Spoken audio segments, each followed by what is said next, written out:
Good.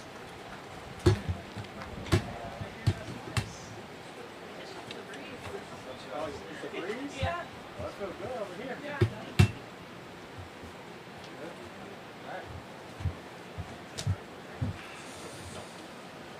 Juan, when you were in Kansas City, you guys went away for training camp. How has this sort of been like that, and what do you get out of stuff like that?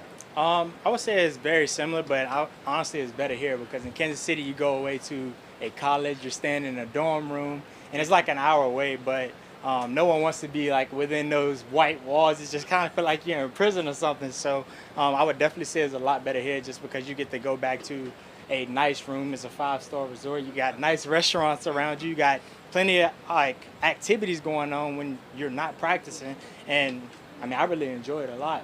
Coach Stefanski said because you have the extra week, the extra preseason game, this whole week has been different, a slower ramp up. Do you feel it? Is it kind of unique in that way to you from the start of the camp? Oh yeah, definitely. Because I'm used to just getting out there, like going full speed, and then like you can kind of feel like that wear and tear on your body. Like you start to get like super sore when you're going like consistent days, like hard back to back to back.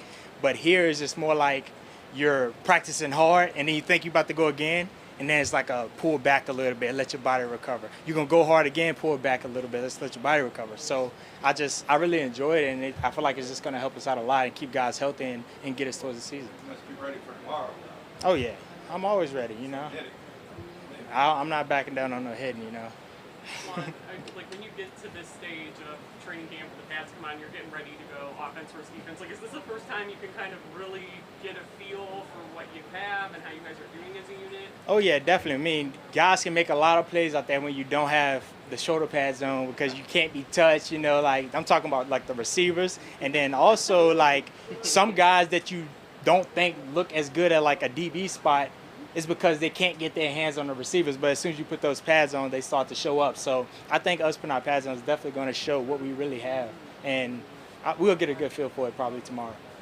And yet, in the competitive red zone periods prior to today, defense pretty good efforts. Mm-hmm. Oh yeah, definitely. I mean, we always take pride in that. Like, one thing you do is eliminate points. When they get down there in a red zone, if you can get a third down stop and make them kick a field goal, you just save 4 points. So you got to take pride in that and try to win each and every down. Do the players and the coaches think that those red zone periods are the most relevant during training camp? Oh yeah, definitely. We all take pride in it. Like we even have it up on our board. Like we have like a certain percentage that we're trying to like win each and every day. Like we don't want to give up like a red zone touchdown because it's like on you. Like, you know what I'm saying? Everyone's going to see it, and that allows the offense to get points. So what we're going to do is just try to keep you out the end zone. What's the percentage? Is it less than 50%? We want to say at least a little less than 50%. 48, 49, we're happy with it. Well, and you showed up here with, you got Super Bowl rings. Mm-hmm. Not everyone does. Yep.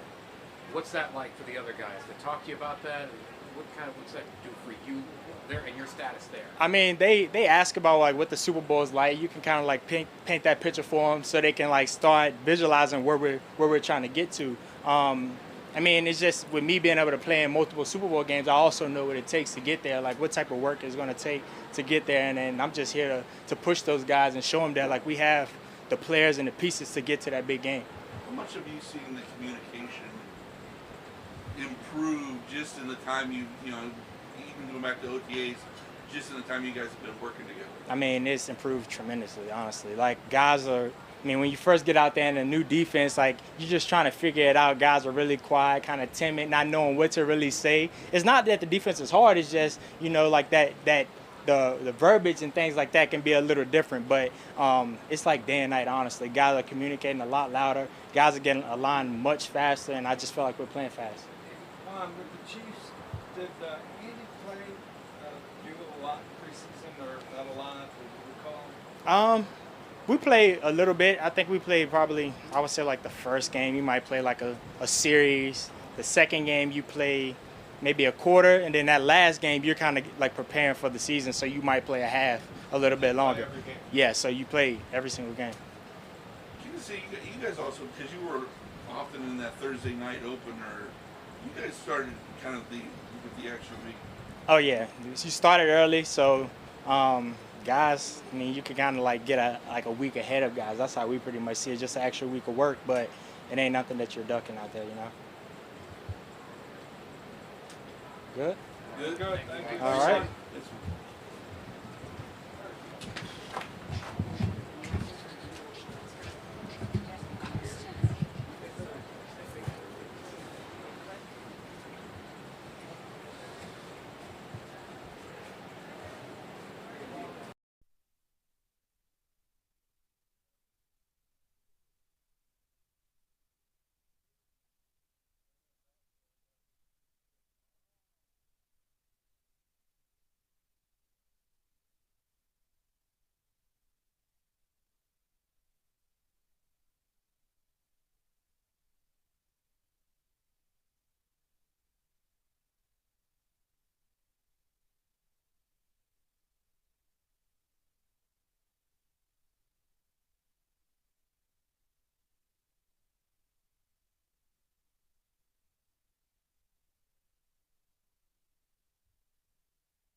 Really impressive.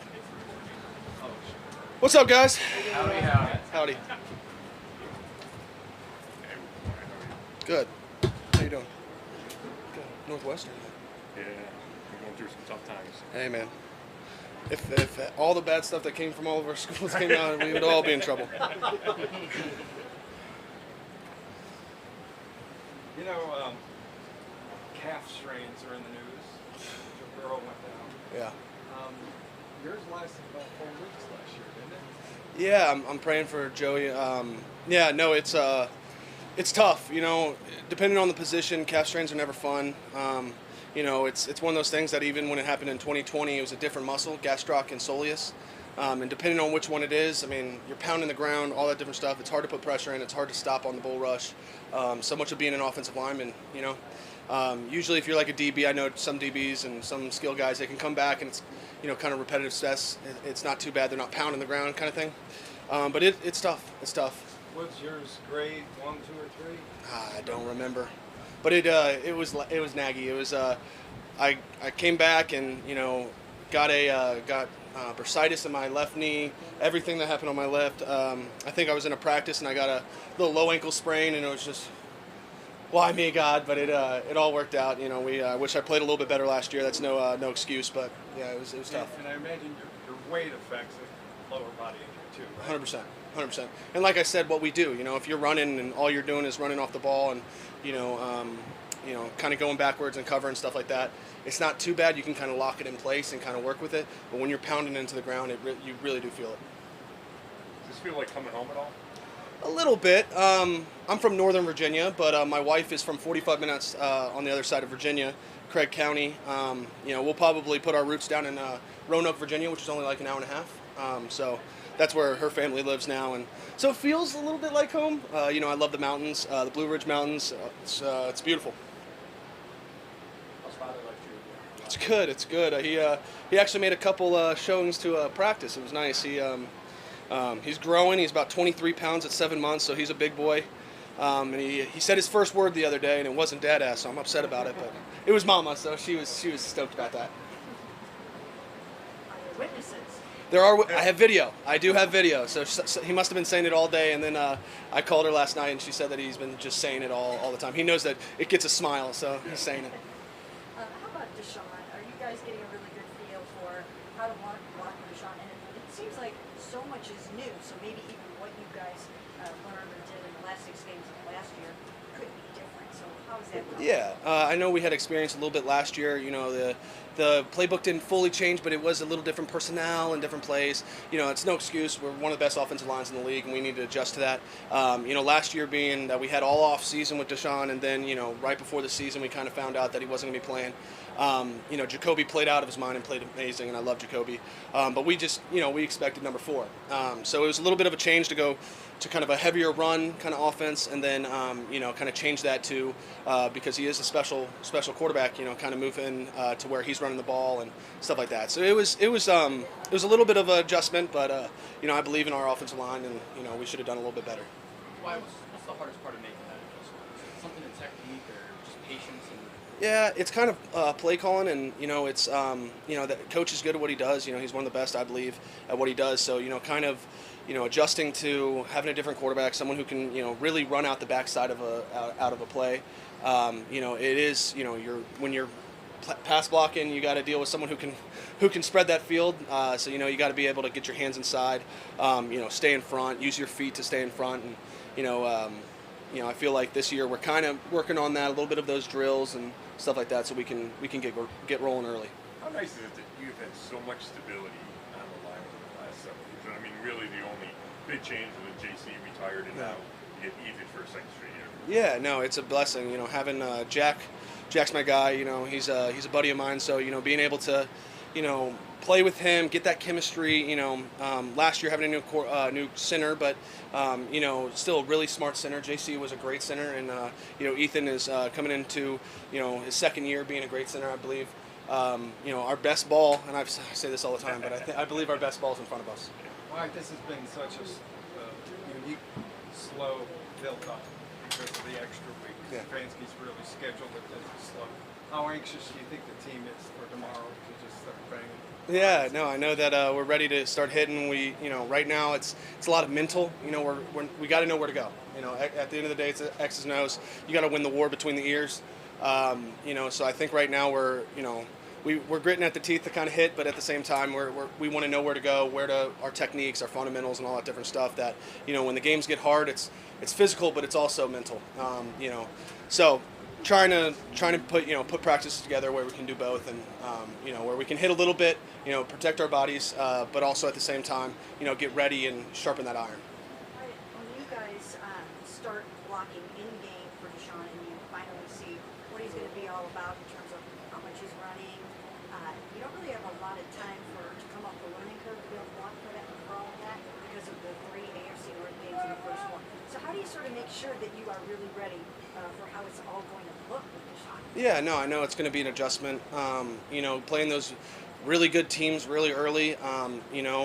it's gonna be tough, but at the same time they're dealing with new players and new wide receivers and all that stuff. There's a lot of growing pains every team has to go through. Hopefully we get those wrinkles out in the preseason, but you never know. If it does happen early in the season, we can still turn around and win some games.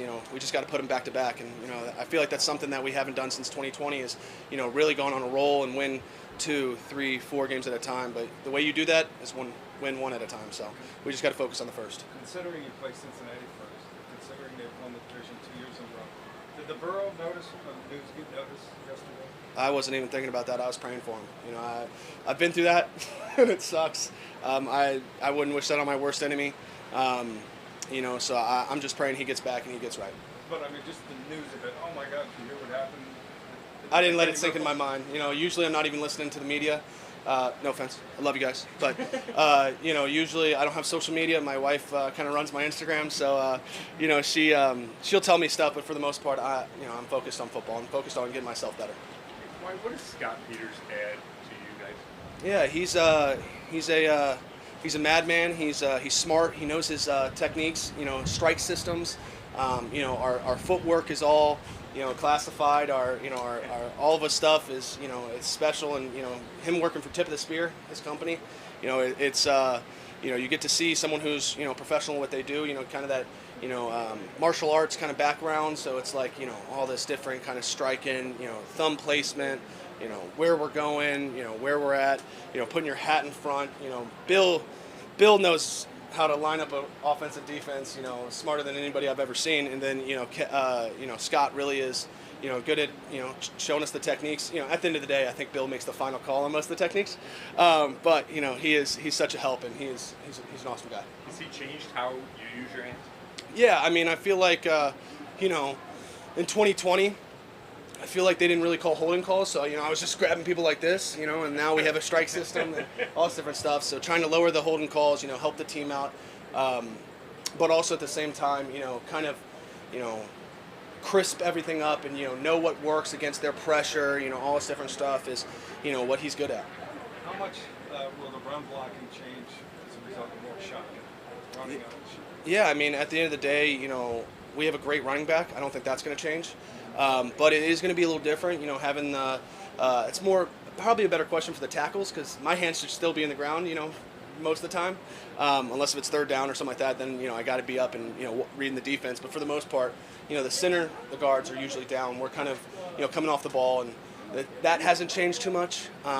Maybe our alignment and assignment might be slightly different with being in the gun, but at the same time, it's, we're coming off the ball and we're hitting. Isn't there less wide zone? I don't know. I guess that's a question for coach. But I hope we run the ball. I feel like we have a great run game. But if coach tells us to pass it, we're going to pass. All good? Thanks, Wyatt. Yep. Thank you guys. All right, take care.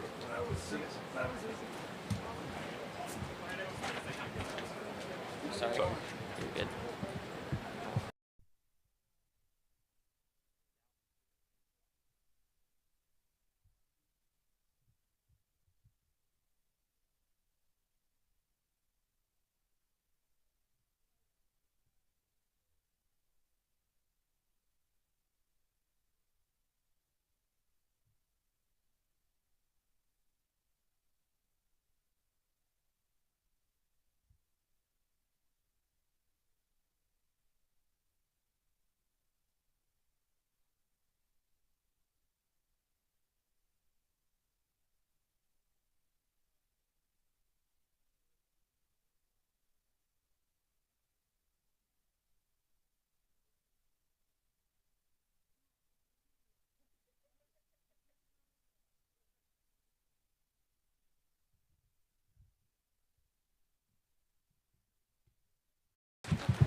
Pretty good. Welcome to our world.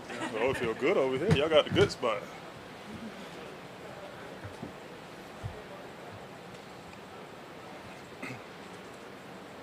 Has this felt like a slow ramp up to the start of camp to you? Yeah, it's definitely different. It's taking care of players, and I feel like everybody's feeling super refreshed, good. It's not we don't got camp fatigue early on and stuff like that either.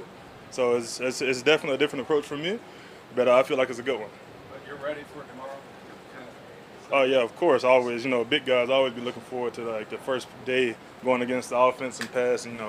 Talk a little junk and stuff on the practice field. This defense seems very talkative so far. Is that kind of a fun part of these practices, way to get your guys amped up, I guess? Oh, for sure. Yeah, I think Coach Schwartz, is the biggest part with that. Because everybody's just talking, having fun, and we love to compete. So we always competing with each other and just go against offense and compete even more. Just like you're in heaven with competing. Dalvin, are you much of a trash talker? Oh, no, not really. I'd be so locked in on like the formations and all that stuff. It's just like I ain't got time for all that. Yeah, but when you think of Zadarius Smith, what does he do just in terms of revving guys up and helping younger guys and just showing all that kind of leadership out there? Oh yeah, Z, that's my guy. His energy he brings to practice every single day is amazing. And like you said, he helps the young guys with technique and things he's learned over the years on different teams, and he shares his knowledge and like we all do. And it's just great how he's still willing to learn and still a student of the game. After he was traded to Cleveland, it seemed like stuff was coming out of Minnesota about questioning him as a teammate. The last 6 games or 8 games, he didn't have a sack and all that. Mm-hmm. Did you catch any of that? Are you surprised that negative stuff came out after the fact? Yeah, I didn't catch any of that because I played beside him, so we was out there just fighting every single play, and it's the NFL. Sacks hard to come by, but when you Z, you still get them somehow. And he's a great teammate to me and always has been. And the way he comes to work and just want to get better each and every day, it hasn't never faded away. What kind of teammate is he, just in terms of everything? He's super motivational, but he gonna give you some energy, give you some juice when you feel like you're a little tired or something. He gonna come jump around and joke around with you to get you going a little bit more. And he's one of those guys who learns your reason why you playing this, and he just reminds you, hey, you're doing this for this. When you going play 12 in a drive or something like that, keep pushing DT, stuff like that. Dalvin, how much have you? You've been working with Jordan now a lot, Elliott a lot. What's been sort of the message you've tried to impart on him, and how have you seen him sort of take the advice you've been offering him? Yeah, me and Jordan, we work almost every day after practice with some technique work and stuff like that. And it's the small things, and I tell them the small things makes the biggest difference. When it comes to pass rush, playing the run, and, just being effective as a defensive tackle. And he's been picking up everything, and I feel like his game's evolving this training camp, and I'm excited what he's going to do when we get there on the field. I don't know if you've been asked about him, but also Ovo, I know he's on the edge, you're inside, but just working, what stands out about him? Yeah, his strength is crazy. You wouldn't expect Obo to be that strong, and the way he sets an edge is crazy. And he's just so fluid when he pass rushes and stuff. I said before, just every time I see him rush, it doesn't seem real, like somebody playing Madden or something with him out there every time he put his hand in the dirt. As a new player to this roster, how much is this experience and just having extra week in training help you kind of build bonds and build chemistry? I feel like it helped out way more, super a lot, just because, like you said, we're in groups walking around, eating breakfast, lunch, and dinner together. Just on the off day, just trying to find something to do. If it's just sitting around the table debating about different topics and stuff, and we just come together as a whole better group. And I feel like that's gonna lead us and play even better throughout the season because we're playing for each other at that point. Just do anything fun on Wednesday? We did most of the recovery stuff as a D-line, I guess you could say. So, we relaxed a little bit. In the trenches, you got to take your off days as, serious as possible. Better than accommodations better here or in Mankato, where when you were training with the Vikings? I don't know. Here is definitely different. I've never done anything like this. It's with Minnesota, we really stayed at the facility when I was there. But here it's different. It's a different vibe, and I'm enjoying it. Good. All right. Appreciate it. All right, thank you. All right, thank you. Have a good one. You too.